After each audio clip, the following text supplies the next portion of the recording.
If this was done a few years back, it will probably be the TK16 copper or the TK18 copper. I was late in the game. Those two are already discontinued, but they'll be back. At least I hope so. For now, these pair are the current aces in my opinion. Hey, welcome back to UDG channel. This is Jay. This will be another 2 parts video since I have these 2 awesome products here. In the first part, I will go over this E70 mini titanium first, and then maybe some quick comparisons at the end before switching to part 2. Really love the design. Acebeam should reward their product design team. Not so much on the UI UX team though. More on this later. I fell in love with it since they announced the bigger regular E70. I immediately asked and requested for a smaller 18650 or even the 14500 version. It came in this box. Quite a decent packaging. Okay, back to the light. This looks so badass, and I really love the stone wash finish. I wish the clip is milled titanium like the bigger brother though. It's not bad, plus it's matching blue like the button and the inner tube. This is so much a better size for EDC now, I think. MSRP over 100 bucks is kinda steep in my opinion. Still easier to swallow than the 200 plus MSRP of the regular E70 titanium, which is also why I opted for the mini. Sorry about the background noise, starting to rain. Don't have any tool to measure, but the 519A 5000K seems to produce high CRI. It's rated for 90 plus. 5000K is nice, but I've been spoiled by the warmer 4000 to 4500K, especially the dreamy creamy rosy SW45K. Neutral white just don't cut it anymore for me. I think they aim for the majority with this, thus the neutral tint. Warm white might be too warm for most people, and cool white, we don't talk about cool white here. The beam profile is really floody, to the point almost a round mule. They refer it as uniform. I prefer smooth transition to spill. However, this is surprisingly pleasant to use. I was surprised the other day when using it in a real scenario, shining down on my son's homework. The big round spot really does feel uniform.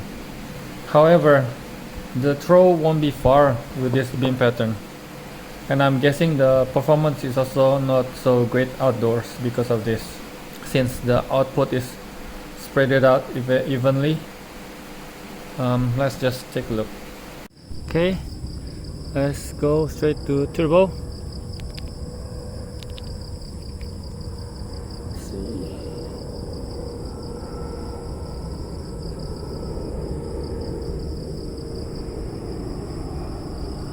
Actually not bad, but not quite far compared to my other triple. Oh, it's already getting warm. Start the turbo. I think it's about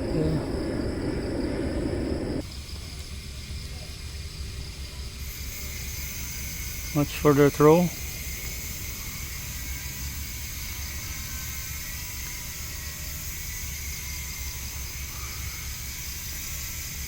Right, and just for fun, an LP.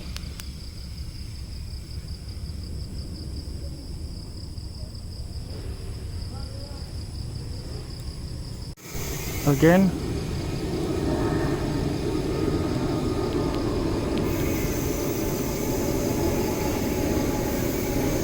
this.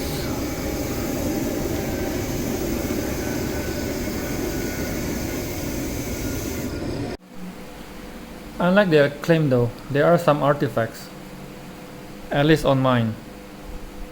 I'm guessing because of the triple LEDs, and the wavy striking bezel, as you might be able to see here. It's not really visible, or less visible I should say, at a distance, so I guess it should be fine. I think these two issues with the 5198 can be solved by dedoming the LEDs to make them a bit warmer and a bit throwier. I might try to do it at some point. I just don't want to risk ruining the LEDs before the review. I'll post in Instagram when I do. Actually, I don't really mind the user interface. It has shortcuts to moonlight, which is important to me. Last mode, use or memory mode, and strobe warning. Even though there's not really a direct shortcut to turbo, it's also quite accessible. You can do 2 double clicks, one to turn on to memory mode, another one to turbo. So we can say it has 4 modes easily accessible. However, the long press to moonlight is a tad too long in my opinion, especially since it's my most used mode for EDC compared to others. Let's see. 1, 2, 3. Again, 1, 2, 1, 2, 3. These all lights also have also quite long. 1, 2, 3.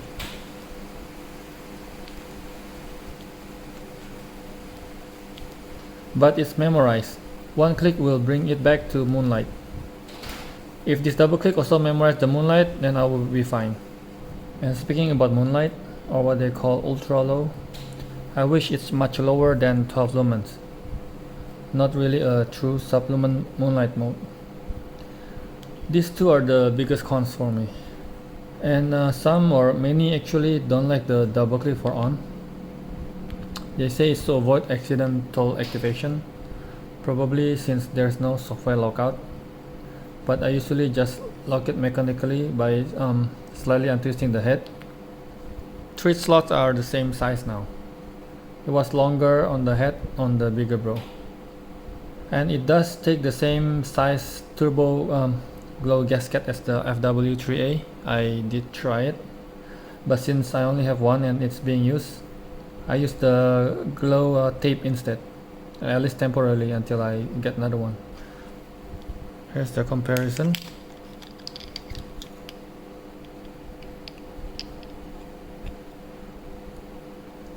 It's not as bright as the turbo glow gasket, but much brighter than just a normal glow-in-the-dark O-ring. The regular E70 comes in more materials and colors, but I think the mini is catching up. Right now there's only the black aluminum and this stonewashed titanium. This is the one to get, or I will get anyways. Been back in the stonewash kick recently. I was distracted by brass and copper. The blue or rainbow with the orange combo are also nice. The copper brass also, especially when patina. Even the shiny stainless steel version, since they don't offer it in polish or raw titanium, that is the only shiny one. I've seen some posts with multiple colors glow in the dark. With this many slots, it's like a blank canvas for your creativity. I'm excited to fill this up.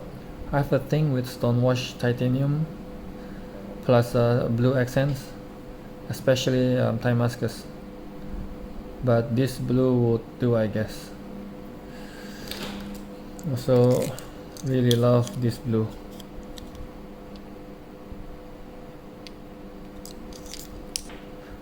Note that the blue is a bit different with the inner tube, probably because of the different materials. They are using stainless steel for the clip and the button, but aluminum for the inner tube. Tempted to de-anodize the inner tube, so make it just plain silver. Looks really dope. but I kinda like the blue as well, so I don't know. I usually always opted for the shorter 18350 tubes whenever possible. This is not available in 18350, but kinda like this form factor. My favorite formats are still 14500 and 18350, but 18650 is starting to feel nice. Even started to get into 21700 territory. Well, some in short tubes anyways. There's no onboard charging. Instead, they come with a built-in USB Type-C rechargeable battery. Here, let me show you. So that means you have to open and take out the battery to charge it.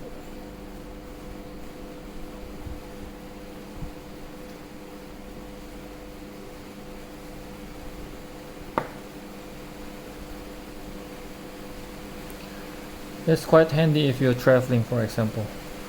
Instead of carrying another battery charger, you can just use your phone charger since it just needs a Type-C cable.